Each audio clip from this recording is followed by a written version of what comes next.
Well, hello everybody and welcome to Lunch Break Live. Real talk about obesity, food obsession, recovery, and what's really eating you. I am Cari and on today's show, giganticizing or minimizing? Do you need to adjust your perspective, vision, focus?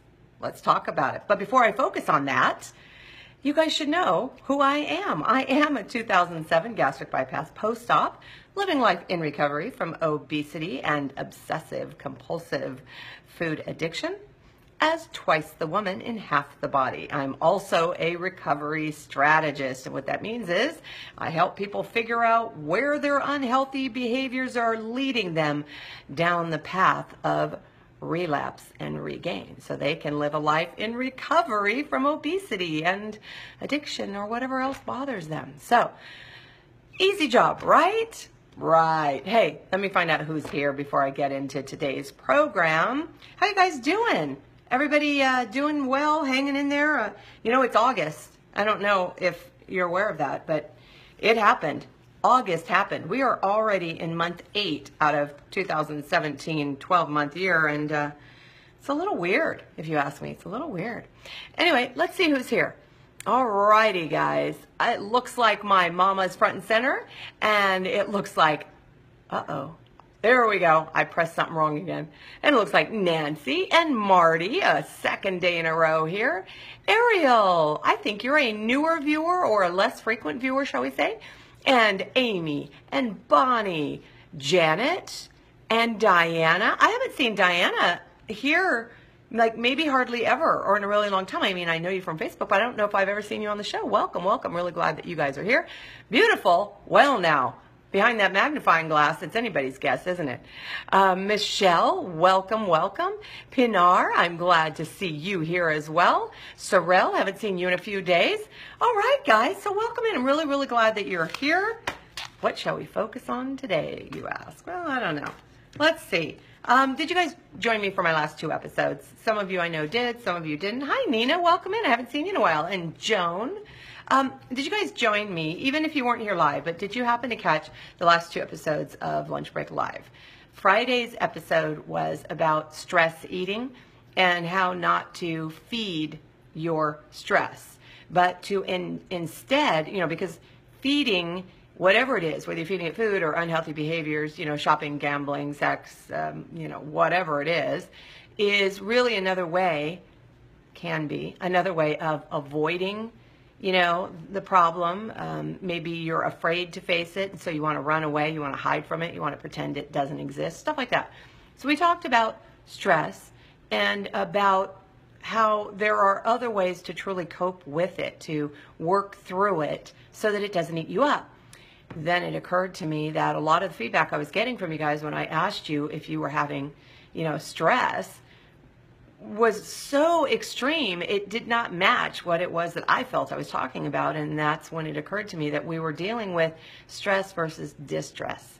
And distress is a very different thing. And of course, it's not going to respond to, you know, a change of scenery or, you know, I want to eat everything in sight right now, so I'm going to go out and have a walk. I mean, it's a very, very different thing. So curious to know if you guys did join me for that. And if so, did you find that you were able to begin to see the difference between stress and distress, maybe identify areas of distress in your life, and maybe even along the way, determine that the things that you might have been calling distress were really just stress that you have giganticized. Or maybe the distress was something you had been minimizing and calling stress. Hard to say, but this is a lot of work. And I really can't you know, tell you what your life is like and what qualifies as stress and what qualifies as distress. But I did want to talk about very important things in, I don't know what to call them, but these are aspects, very important aspects of life in general, but also how it is that we interpret stress in our lives, life in general. And I'm talking about vision, focus, and perspective. Very important things, all right? So let's dive into it now.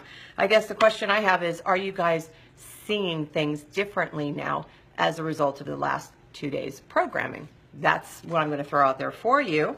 And I'm going to dive in. Vision, if I had, let me look and see welcome a few more people in before I launch in. Let's see here.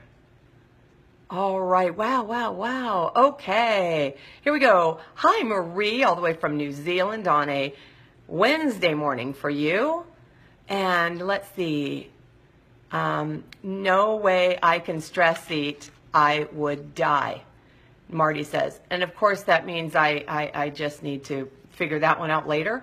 And Alberto, hi, welcome in. I'm really glad you're here. And Gail Ann, I haven't seen you in a long time. David Vandergleesen, happy to see you. And Hope, I'm happy to see you here. Nancy, saw both shows. Oh, and I did a great job explaining stress versus distress. I'd not thought about it, but they are very different. Thanks. I'm really glad. That's really what this is about. This is about revealing things in ways that we had not considered them, especially for myself. I hadn't really considered it in that way, and that's why I wanted to dig deep, dive in there, and see if I could provide some, pathway, some strategy to recovery, to relief. That's why I did the show. So thanks. I'm really glad you enjoyed it. And Teresa, I'm glad that you're here as well. Okay, now, with that said, let me dive in. Vision, focus, perspective, all right? In simple terms, vision is what you see, focus is what you see most, and perspective is your interpretation of what you see.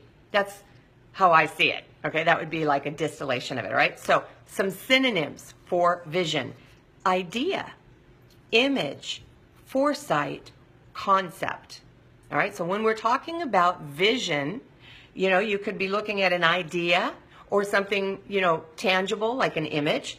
You could be looking ahead. This is my vision for the future.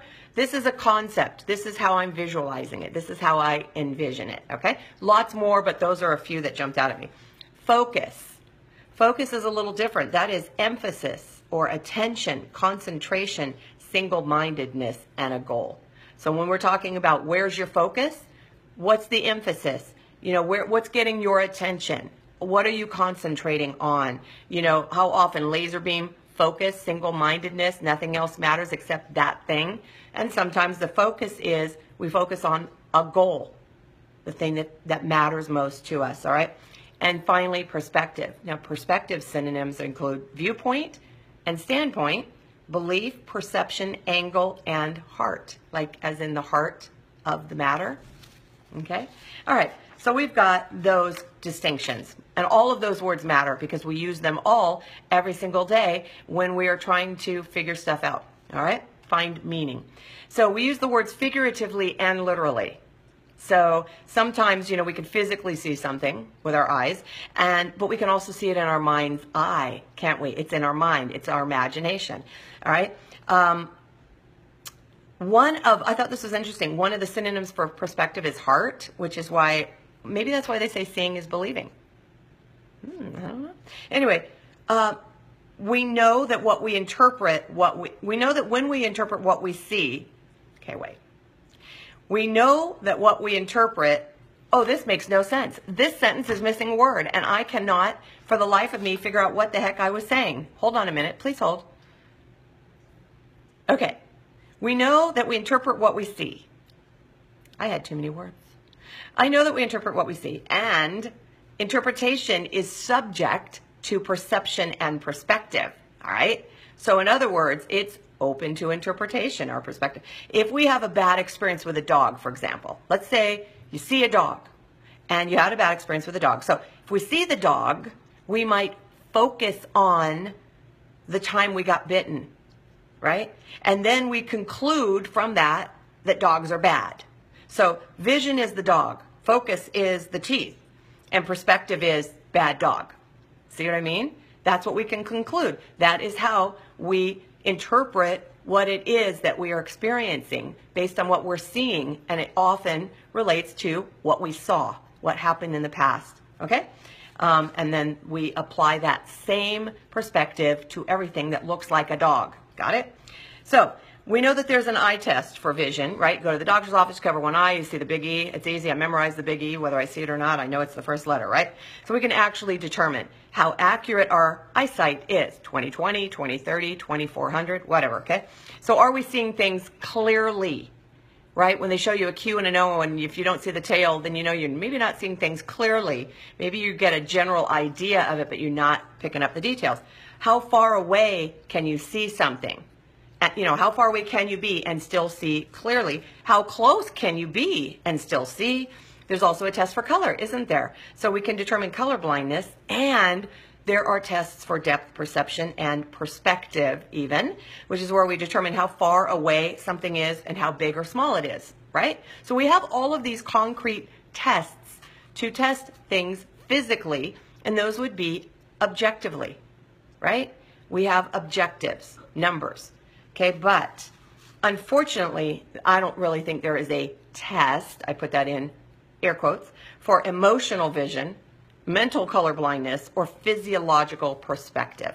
There's all kinds of batteries of, emotional tests that you can take where you answer the question, and based on how you answer the question, it swings this way, it swings this way. You're more apt to do this. You're more prone to do that. You're stronger in this area. Yeah. But that's still open to, it's subjective, isn't it? It's still, wait, objective? Objective? Subjective?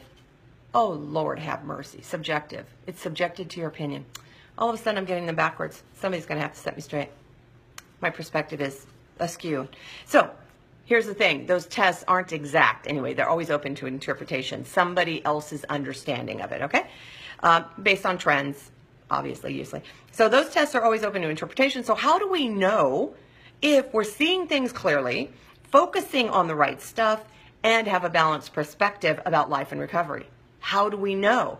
If our experience is based upon, our perception is based on our experience, what we see, how, the input, what meaning we assign to the input that we're receiving, whether we're, hearing it or seeing it or tasting it or feeling it, experiencing it. What is our perception based on our experiences, right? So it's always subject to our own interpretation, as is with everyone. So how do we really know how to achieve balanced perspective? How do we know if we're seeing things clearly, in other words, right? So since the goal of recovery is to live a balanced life, on life's terms, by the way, not the way you want it, but the way life gives it to you, and we do feel wildly imbalanced and say we don't know what to do about it, well, then a good place to begin, I think, is examining focus, vision, and perspective. Let's look at those things. How would we apply them? What do you see, in other words? A lot of us see ourselves. We are seeing, I'm not going to go to focus yet, we see ourselves. We see our imperfections and our flaws. We see things we don't like. We see things we're ashamed of. We see things we did to ourselves and things we have no control over. We spend a lot of time focusing on ourselves, don't we? When all we see is us, then we have a lot of time, just like that magnifying glass, to focus on the wrinkles, the imperfections, the flaws, the things we don't like about ourselves. So what happens when all you see is one thing and it's you? What happens when all you focus on is one thing and it's you? What happens to your perspective? It's askew, right? Don't you think? Because it's all about you. So have you ever sat and read a book for like a long period of time where you've just sat there and it's a page turner and you just can't put it down, right? Have you ever done that? And then when you look up, everything's blurry because you've been focused, concentrating on distance and that level of focus, right? So it's like you have to wait for your eyes to adjust. You rub them, blink them until you can begin to see things that are farther away. See things as they really are around you and not just this book that you were focusing on, right? Ever had to squint at things like that? I do that. I make that funny face all the time. I don't know if that's... You ever squint to see things that are too far away to see clearly? Maybe if I just do this, I can see a little better. Sometimes, not always. Ever see something in the distance that you thought was really, really small, but then when you got closer, it's really, really big? Have you ever had that experience too? You're like, wow, I had no idea. The St. Louis Arch is one of those things to me. Saw the St. Louis Arch, looked really dinky. I'm thinking, wow, it seems like such a big deal, whenever I see it on postcards and pictures and everything. I can't believe it. And you can actually go up in that thing? Really? That looks awfully small. And then as I walked up on it and approached it and got closer and closer and closer, and I craned my neck to see way back. Oh my gosh, it's huge, okay? It's a good thing they have it too, because there's not much else there, except the Rams. No, wait, the Rams are back in town. Oh well, never mind. Anyway, yeah, things, objects in mirror are closer than they appear? Yeah. Okay. So anyway, our perspective, we don't really know what to do with the information if we can't really gauge how big or far away something is. Okay. So what would happen if we walked around with a magnifying glass all day long, right? All day long. And this is how we looked at the world, is through this magnifying glass. All right. And we just saw everything through the glass. Well, we would see our faces, for starters, and our wrinkles would look huge. Trust me, I did it, so I know. And then our hands, oh my gosh, we'd be studying our hands, looking at them through the magnifying glass and going, they look like my grandma's hands. When did that happen, right? And then we'd look at our wrinkles with the magnifying glass, and I had no idea how much extra skin I have. All right, what else would we see? What would we miss? Right? If I just am looking through this amount of area, what would I miss? Not just what I would see, really, really, disproportionate to what it really was, right? How big an ant looks under a magnifying glass? Pretty darn big. All right. We would miss, if we were just busy doing this, we would miss everything that's right in front of us. We would miss it because we'd be so busy looking through this magnifying glass, right? We would miss everything that we weren't fixated upon. We would be studying everything that we're seeing through the magnifying glass and missing everything else, wouldn't we? We would miss what? What would our perspective be? I mean, it's kind of hard to imagine how to gauge if you're looking through a magnifying glass. What would your, right? Have you ever tried to do that and then tried to reach out and grab something? You can't figure out where it is. It doesn't make any sense. Your brain doesn't know what to do with it until it adjusts. If you've seen people walking around like that with a magnifying glass for, like a game, and then they have to go reach stuff and grab it, and eventually they get really good at it, even though they still have the magnifying glass, and then they put the magnifying glass down, and then they can't behave like they always did. It's just really funny. You got to watch it. Anyway, what would our perspective be? I think it would be a little bit skewed, a little screwy, right? And would we have a balanced and measured view of what we're seeing? That really is the big question. Or would we giganticize and awfulize because it looks so huge? We would think everything was a big deal if everything looked big. If that's all we saw and everything looked huge, then it would be huge and it would be awful.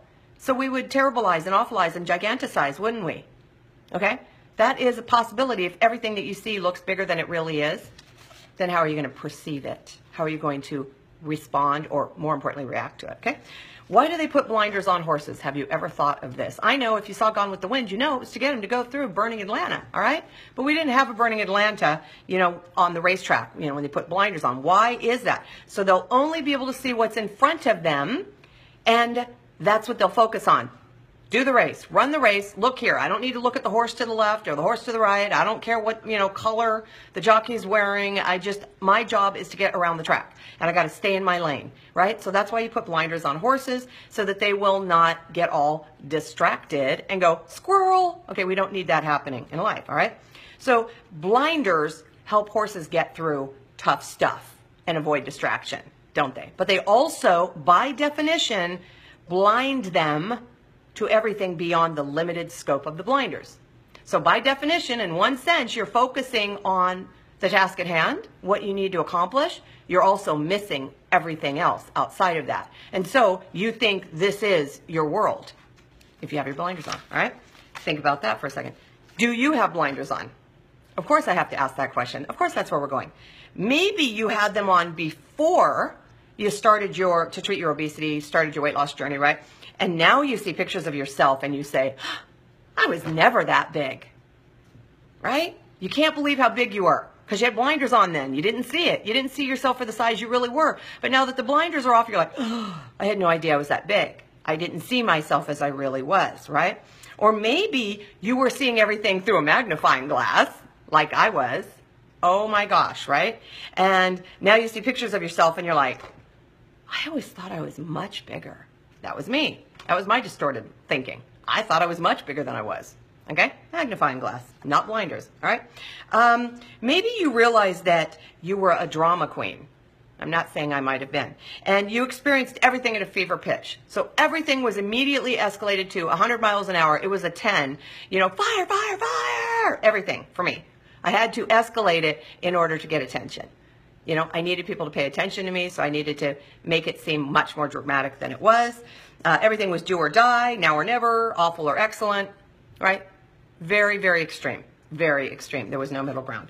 So many of us lack perspective, especially when we're not treating our diseases of obesity and addiction, right? Everything is either it seems too big to handle or too small to worry about, right? You know, and it's just amazing because we can be living in both of those worlds at the same time. You know, my addiction, my obsession with food is too big to handle, but it won't hurt if I just eat that little piece. It won't hurt. It's just a little piece, right? So we can giganticize and minimize all in the same breath. It's crazy, isn't it? Not a lot of perspective, though. Very black and white, all or nothing, right? So once I start on that cake, I want it all, right? Better that I have nothing. But of course, I don't want nothing. I want it all. So I have been talking about stress and distress over the last couple of days, and it occurred to me that some of you might be struggling with perspective. Okay? So either you think every bit of stress rises to the level of distress, or you believe your distress is really only stress and you should be able to deal with it. But you don't have a lot of perspective. You don't have your arms around it to put it where it belongs, you know, the urgency that's required, the attention that's required from you, right? You don't really know, right? You either make things too big or too small, okay? So it's not up to me to determine what is stress and what is distress for you, and it's not up to me to determine if your vision is clear and you're focusing on what matters most. I mean, that's not up to me. However, chances are pretty good that if you're not getting what you want, then you're not focusing on what it is that you say you want to have so that you can do what you need to do. So chances are, you know, we've got a problem with vision, focus, or perspective if you're not achieving a life that is balanced in recovery, okay? If you're still struggling, well, then it might be a good idea to start looking at this. It is not up to me to determine if your perspective is skewed. There's no R in there. Screwed. It might be screwed too. And it's not up to me to decide if you're over or underreacting, right? Overreacting, underreacting. Wow, some of us are good at both of those things. But that's work that you guys have to do with like a trusted friend or a professional. That's pretty much where I put this one, right? Work with someone who knows you and you know well. Work with a professional, whatever it is. So, for example, I used to have a friend who would call me and say, okay, I'm having a pity party right now. I'm having a pity party right now because X happened. And I realize this is not as big as like someone dying, okay? But it hurts. It hurts and I'm going to feel it. However, she would say, however, if you check back with me and I am still this distressed about it in 3 months, I give you permission to set me straight. So she would say, I am aware of the amount of energy that is required, that I need to, you know, that is required of me to deal with, to face this stress. Right now, I want to have a meltdown. Right now, I want to have a pity party and I want to blow it out of proportion for right now. That's what I want to do. However, I am very much aware that this is not worth 3 months of my energy. So if you check back in with me and I am still in the same place, you need to set me straight and I'm giving you permission to do that. It takes a while to get there. And it takes a lot of trust, right? Okay. Let's see. We would say things like, okay, I know this is going to take longer than a week. Okay, so bear with me. You know, it's going to take a little longer than a week. Or I think I'm going to need more time on this one. I just think I am. I just don't think it's going to go away as easily as I want it to. I think it's going to require more of my energy and, this is going to hurt, right? That was all about perspective, though. That was about getting in touch with reality, the reality of the stress or distress. You know, this is going to suck. Sometimes I would say that. This is going to suck. Other times I would say, it's just not that bad, Cari. Get over it. It's not that bad.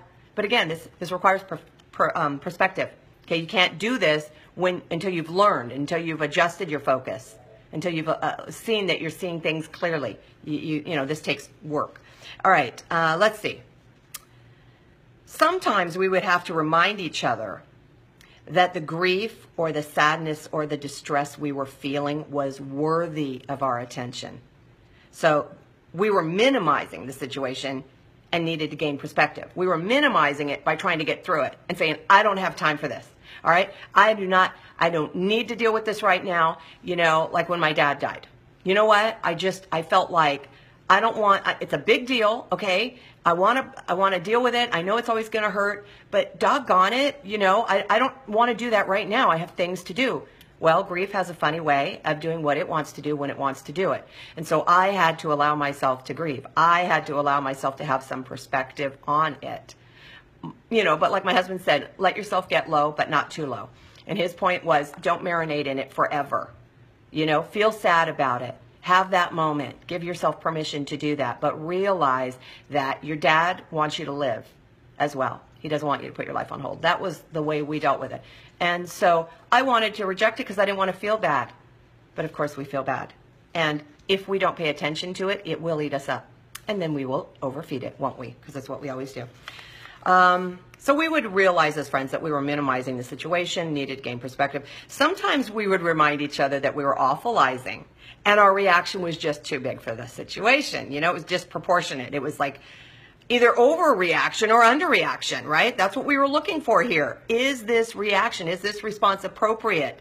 Is it relative to the news, the stress, right? Whatever the case. But we trusted each other to help us regain perspective, see things clearly, focus on what mattered most. You need a good friend to be able to help you through that. So for today, I'll be your friend. I'm going to encourage you to consider if the things that you're calling stress are really more distress. And I'm going to ask you to look and see if you've elevated to distress things that are really more stress.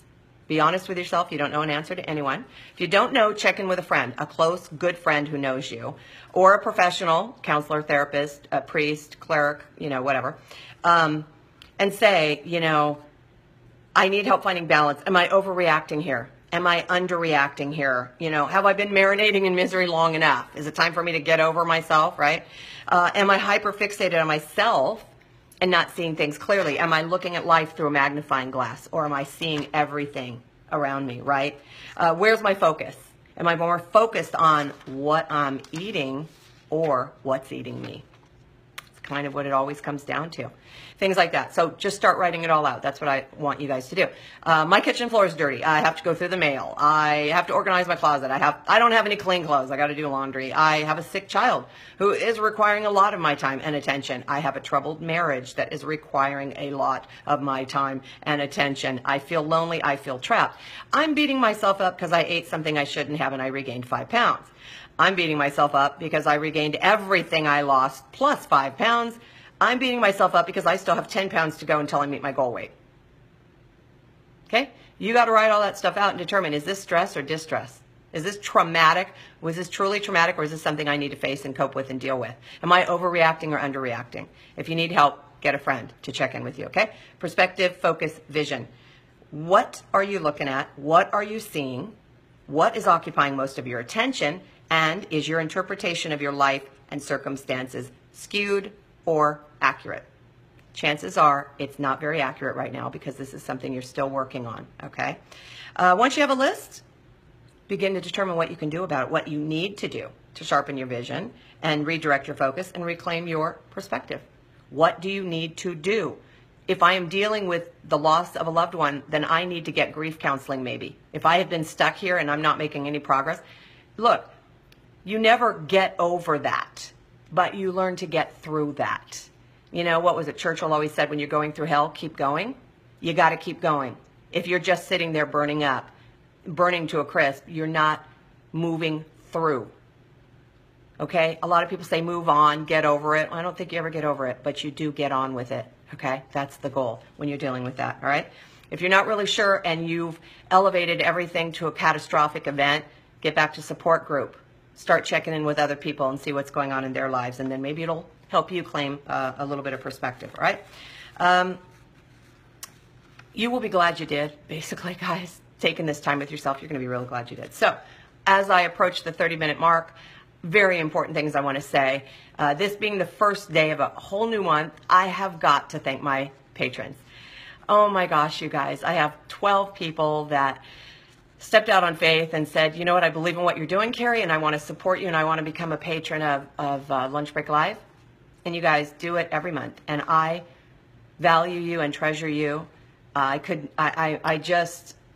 do this without you, right? I was doing it without you, but it's so much more rewarding to do it with you. So thank you to all of my patrons. I'm humbled beyond belief, I guess. I'm tongue-tied. I'm humbled beyond belief that you believe enough in the work that I'm doing to support me in such a meaningful way. So thank you guys so very much. If you want to become a patron of the show, you can go to CariDelaCruz.com/Patreon, Patreon. You add an E in there. And you can find out how to become a patron, a supporter of the program. I would love that. And finally, Recovery Rebel teas are out there, you guys. And guess what? Linda Halpin, she posted her first picture. She looks so cute in it. Linda, you look so cute. It fits you like it was made for you. I hope that you start doing all kinds of rebelliously healthy things. So excited to see that shirt out there. And as those shirts roll into each of your homes, those of you who ordered them, make sure you take pictures of yourselves, post them to me, use that hashtag Recovery Rebel, all one word. If you break it up, it doesn't work. Hashtag Recovery Rebel, and share it with me. I love it. I'm so excited by this movement, and I'm so excited for you guys to be a part of this healthy recovery rebellion. So I'm going to sign off. Thank you guys so much for being here. I hope you have a wonderful, wonderful day. Do your homework and see what comes of it. All right? See if your vision changes. I'm going to sign off and remind you all to have courage. Seek peace. Embrace joy, and above all, clearly live your recovery. Remember, you can't stop feeding what's eating you if you don't know what's eating you. I will see you guys tomorrow. Take care. Share the show.